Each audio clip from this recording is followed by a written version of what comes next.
ağrıyla sevgiden yazıldı satırlar. Belki de hiç kim bilmeyip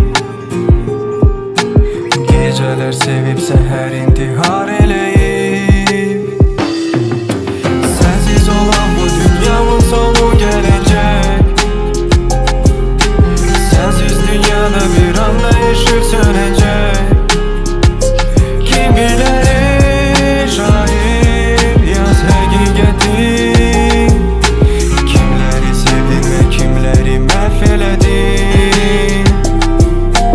Her attım bir zerbe, her attım bir yumruk. Neleri bilmedik, kimlere vuruldu. Her yeni bir sayfa, dumanlı bir hayat. Her bir şiir yazan mükemmel istedat. Onun alın yazısı men olmadı. Ondan bir hatire mende kalmadı.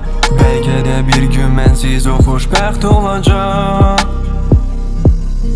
Her gece, her gündüz, her şehir, her küçe. Bir ayın altında sanki bir yad becə. Hiç kimi sevmeyip tek özüne aşık. Hiç kimi bilmedin sen özüne layık. Gözleri nur dolu ak pervanesen.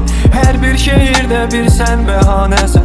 Yuxuda her gün saçlarını açıp gelir. Sevgi olur bir ömür şairler dediler. Her gün ağrıyla sevgiden yazıldı satırlar. Belki de hiç kim bilmeyip geceler sevip seher